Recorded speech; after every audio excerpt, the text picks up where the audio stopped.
let's talk about areas of circles. So we've done this probably quite a few times, but let's go ahead and still make sure everybody's good on this. So let's start with areas of circles. So first thing we need is a circle. So let's get a circle down here. And we want a radius to that circle. So there's that. And let's just say that the radius is equal to 4 inches. And so now we want to use the formula A equals pi r squared. And so some of you might be wondering before, if you remember I said we should use perimeter is equal to 2 pi r. I think I may have actually said circumference, if I'm recalling correctly. Circumference equals 2 pi r. And the reason that I wanted us to use that 2 pi r is because it makes it a lot easier to understand if we can think about this. Look at that, pi r squared, 2 pi r. Pi r squared, 2 pi r. And you see that they all have a 2, a pi, and an r in them. And then pi r squared just has an r squared, and 2 pi r is linear. Pi r squared has square units because area is square units, and circumference is 2 pi r. And it really is, much better to kind of go back and forth between those. And mathematically, in a few years, you'll see how those two are related. But circumference equals 2 pi r, and the area is pi r squared. So we can't really use the diameter very easily in the area formula, so we do need the radius. And you can see that those two are tied together quite nicely.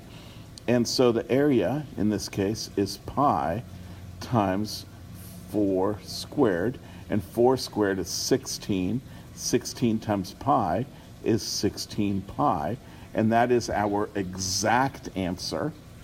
And so if we want to have an exact answer, that's as simplified as it can get. If we want an approximate answer, again, you can use a calculator, 3.14 or 22/7 to get an approximate answer. But this is our exact answer because we haven't rounded anything. As soon as you pick up the calculator for pi, you start rounding. So the area is 16 pi. It really is that easy. And so let's look at another example. So we'll have another circle here. So here's a circle. But this time I'm going to give you a diameter, and the diameter, let's say, is 12. And so we know the area is equal to pi r squared. And again, it's good to write down the formulas every single time. Helps you remember them, but also helps you get partial credit. So good to write those down. Equals pi, well, what is the radius? In this case, the radius is 12 divided by 2, which is 6 squared. So that's 36 pi, because 6 squared is 36. It really is that simple. Let's take a look at another example that's maybe not quite as simple. So what about if I had this circle, and I have a diameter again, but this time my diameter is 17, and 17 is going to be much harder to use than anything else for a couple reasons, but I'll show you how we can do this quite nicely. So we know that the area is equal to pi r squared. Well, that means that the area is equal to pi times 17 halves squared. Well, that's pi times 17 squared, which we don't know quite what that is yet, over 2 squared. Well, I know 2 squared is 4.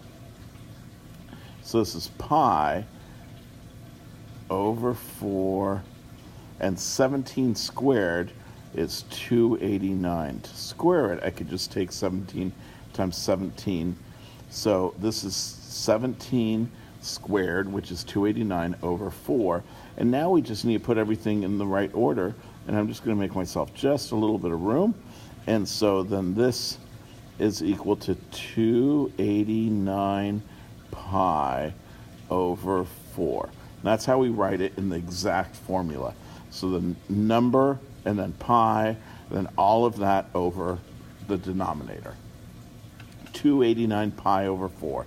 And if we wanted an approximate answer, we could put that in our calculator, 289 times pi divided by 4, and get an approximate answer.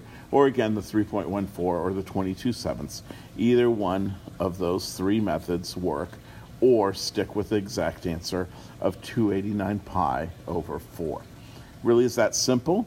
Let's look at semicircles, just make sure we haven't forgotten about our friend the semicircle.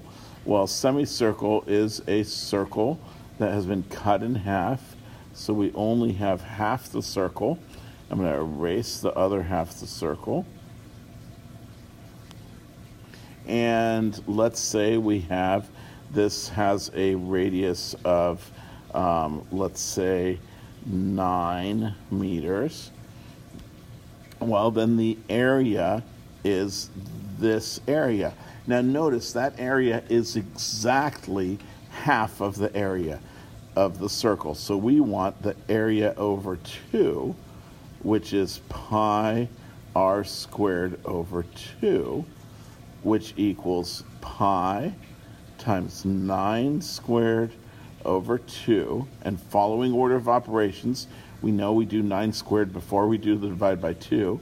So that's 81 pi over 2, and that does not simplify. Remember, the pi gets kind of shoved to the end there. So it's 81 pi over 2. And same thing about, you can leave it exact if you want, which is this one, or you can find the approximate answer using a calculator or doing arithmetic with the 3.14 or the 22/7. You have a choice of 4 different ways to get an answer, either exact or 3 different approximate answers. And that really is all there is about finding the area of a circle, and then the semicircle is literally just half of it. Now don't get confused. Perimeter was something different. Perimeter was something different. Perimeter, we needed to go around and then come back. We're not going around and coming back. We are just finding the area enclosed by that semicircle. So that's just this stuff inside there. That's all it is. Just this stuff that's blue and green now inside. And so that's just half of the circle. And that's all we need. We don't need to add anything else to it. And that's it for finding the areas of circles and semicircles.